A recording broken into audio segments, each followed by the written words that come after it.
The Chandler Police Department executed a search warrant at Hamilton High School on June 1st. And among the items, handwritten notes and emails between school officials, players, and parents as the alleged sexual assaults were uncovered and the scandal became public. And we want to warn you, some of the details you're about to hear may be disturbing. This particular email shows a chain of messages. The first, the district resource officer, Kevin Quinn. The name of the person who sent it, it's redacted. It reads, quote, "It may be nothing, but I keep hearing it over and over. A football player whom I believe is on varsity at Hamilton told several players he was sexually assaulted by other varsity players in the locker room as initiation into the program.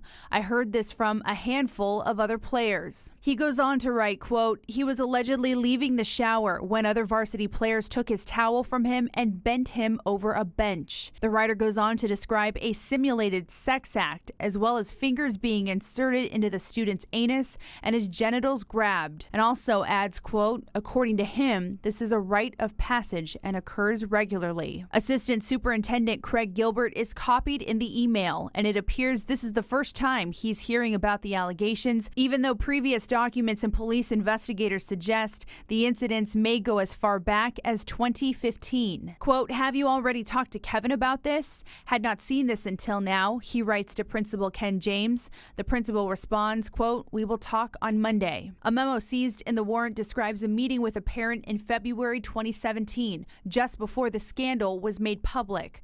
Mom's concerns, number one, quote, the safety of her son, and number two, mom, quote, brought up an incident in October that she had emailed the coach about, and said coach had a meeting but didn't appear to change anything. Another piece of evidence obtained by the 12 News I-team, an apology letter from one of the players. Quote, "Dear coaches, I just want to apologize for my actions this year in and out of the locker room and not paying attention when I was told to. Now I know all of my bad decisions will lead me to being suspended or can put me in a worse situation." And then there's these handwritten notes on a yellow legal pad. The date, May of 2017, well after the sexual allegations have been reported. It alludes to videos of the alleged assaults, asking, quote, "Is the victim in the video?" Another set of notes, again, not clear who wrote them. Quote, "Can I kick families out?" And, quote, "Coaches are not prepared for this kind of stuff." And the investigation into these sexual assault allegations continues, and the Chandler Police Department is asking any potential victims to come forward. Charlie Etzedy, 12 News at 10. Chandler police say all 6 suspects are current or former members of the Hamilton High football team. And so are all the victims. Investigators can't say yet how many victims there may be, only that there could be more. I found out as from my last class today. Hamilton High's 2016 football captain Lattimore Hervey getting a text learning about the arrests. From my parents saying that we're all over the news for rape, sexual assault, and kidnapping, and I was just shocked. Chandler police arresting several Hamilton High School football players. 1 count of sexual assault, class 2 felony. From the football field to in front of a judge. 2 felonies. 17-year-old Nathaniel Thomas, one of 3 football players accused of committing disturbing sexual acts against their Hamilton High School teammates. Some of the acts allegedly recorded and posted on social media. These are allegations. The details laid out in court documents describe a tradition of hazing younger players, also known as fresh meat, inside the Chandler High School's locker room. No criminal history. Prosecutors say this initiation involved players being penetrated in their anus with fingers or objects as they were held down by their teammates. Documents also delving into specific incidents involving at least 4 victims under the age of 15. Thomas, the only player being charged as an adult, allegedly simulated sexual intercourse with 2 minors, one time removing a boy's pants and reportedly inserting his finger into the boy's anus. The documents paint a picture of a football program that both staff members and parents told police they believed to be untouchable. The pages also provide a glimpse into the contradictory stories involving the principal, athletic director, and former head coach during police questioning. Again, some of the details you're about to hear might be disturbing to you. We're learning the voicemail from January that alerted the school's athletic director, Sean Rustad, to the assault allegations was never documented and deleted, but not before Principal Ken James took a listen. And 1 week before police were finally called in February, an email from Assistant Athletic Director Sean Rustad was sent to head coach Steve Bellis titled, quote, "Hazing when adults look the other way." That article eerily similar to hazing allegations leveraged against Hamilton. Rustad instructing Bellis to remind his players how to behave. After the investigation began and head coach Steve Bellis was reassigned, the other coaches held a meeting that players described as suggesting they don't speak to the media or police. Another player reported being told by coaches, quote, "No one can get inside the program if the team does not allow them to." Several players were interviewed as part of the investigation, and one told police Bellis demanded teammates stop, quote, "sticking their fingers in each other's anuses," and then called them, quote, "a bunch of Sandusky's," referring to disgraced college football coach Jerry Sandusky, who was convicted of sex crimes against children. Another coach, his name Manny Palomares, is accused of having walked in on one of the assaults and failed to report it. Detectives concluded former head coach Steve Bellis was aware of specific sex acts occurring in the locker room, going back as far as 2015. And there are also suggestions administrators withheld or deleted emails from parents with information that may have aided investigators looking into the case, even though they had urged the staff and parents to come forward to the administration with any information they may have had about the investigation.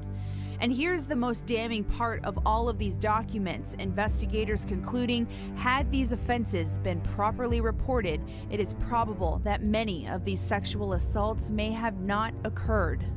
Police say 3 staff members came forward claiming they did not trust the administration would hold the football program accountable. Police also say at least 5 players transferred from the team to other schools because of this problem, and that number has only increased since the investigation has evolved. Charlie Edsity, 12 News.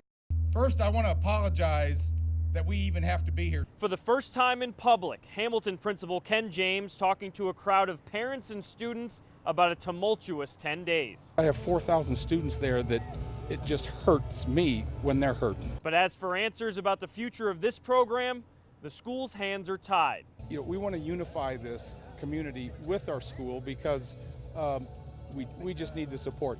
When it's all said and done, all of your questions will be answered. But we can't answer any of those because we know nothing yet. The support for Nate Thomas has been overwhelming, with his attorney arguing he's not a danger to the community and that he is innocent. My baby's coming home.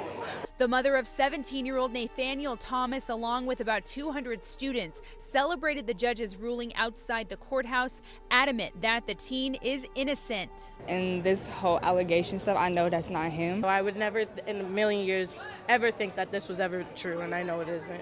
The judge heard arguments from both sides this afternoon, with the state asking bond to be no less than $150,000, claiming Thomas threatened accusers to keep quiet and his release could hamper the ongoing investigation. Absolutely not. He did not violate anybody's rectum. He did not grab anybody in the genital area. Thomas's attorney, Ken Countryman, denied the claims made by prosecutors, questioning their legitimacy, and also focused attention on the Hamilton football coaching staff. Well, I'm not going to name individual names, but I think he's the head coach, and so he's certainly clearly not someone who supervise this locker room appropriately.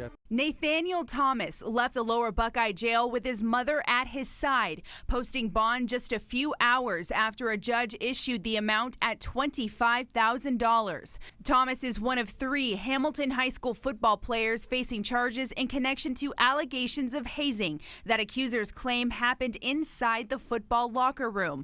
On the first day of school, 2 men remain at the center of a football hazing case. Current principal Ken James. When it's all said and done, all of your questions will be answered. And former head coach Steve Bellis. I was the captain of the ship. I'm the one being held responsible. The Chandler Police Department recommending both men be held responsible, sending a request for charges to the Maricopa County Attorney's Office. All we have is a piece of paper saying that they're accused of these offenses. And they're serious. As a criminal defense attorney, Hector Diaz knows the charges Chandler is recommending well. How serious are these charges? They're both felonies. And so under Arizona law, the duty to report is a felony when it involves a failure to report what's called a reportable offense under Arizona law. 4 families now say they intend to seek civil damages from the Chandler Unified School District, all represented by the same Phoenix attorney who says employees at Hamilton High School knew something inappropriate was happening and did not tell police. I don't know what I would have done different because we didn't know. All of your questions will be answered, but we can't answer any of those because we know nothing yet.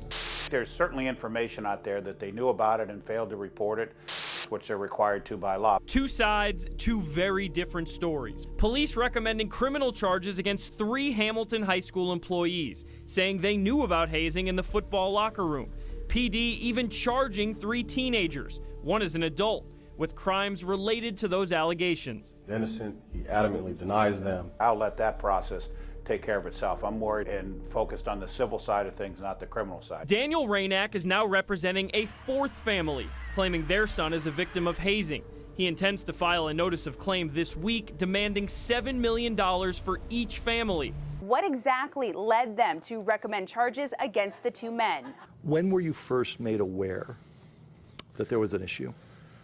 Well, not so much an issue because we didn't know. In his own words, just weeks after the hazing scandal erupted, Steve Bellis doubles down on his claim he knew nothing about the allegations of hazing and sexual assault happening in the locker room. Actually, the day there was arrest at Hamilton and at Chief Hill, it was totally surprised. We had no idea that was going on. But Chandler Police says they've uncovered evidence that contradicts the former head coach's story.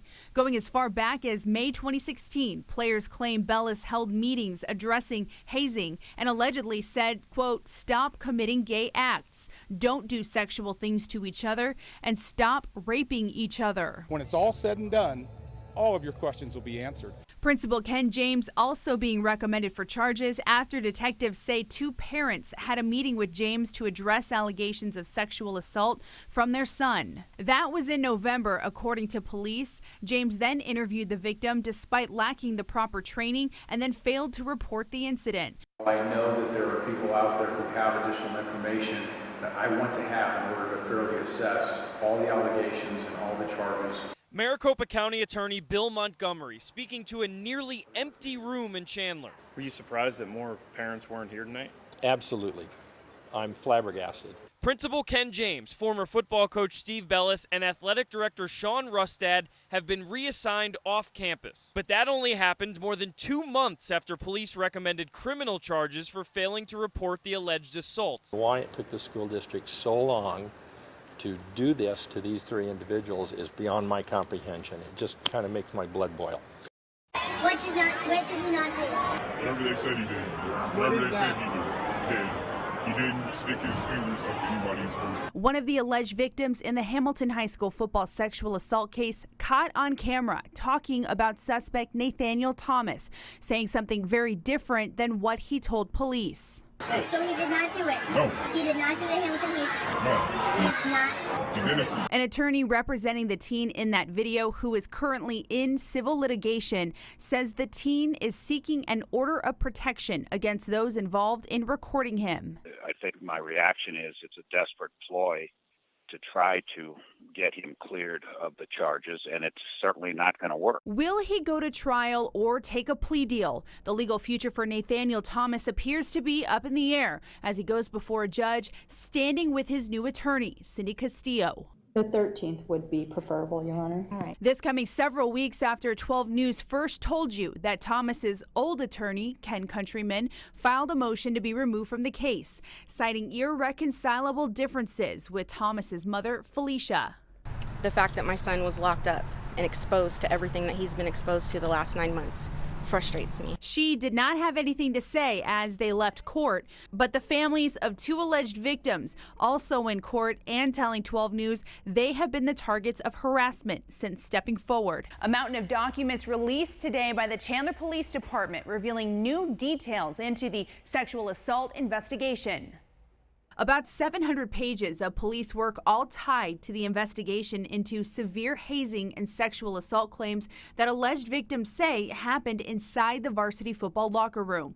The 12 News I-team working to get through the massive report, and here is what we've learned so far. In the hours after several of the football players were arrested back in March, Chandler Police was flooded with phone calls from parents and also a current teacher. This woman requested to remain anonymous, but complained about football players receiving preferential treatment on campus.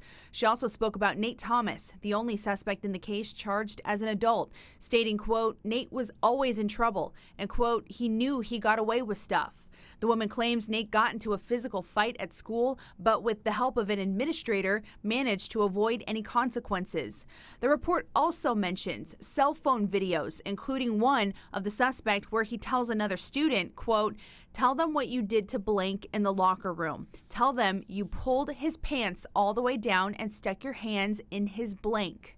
Another video shows Nate and another student joking about sticking a pen or Sharpie inside each other's rectums. This information is just scratching the surface, and I reached out to Nathaniel Thomas's new attorney, and she says her client maintains his innocence, and Nate is due back in court in just a few weeks. Charlie at City 12 News.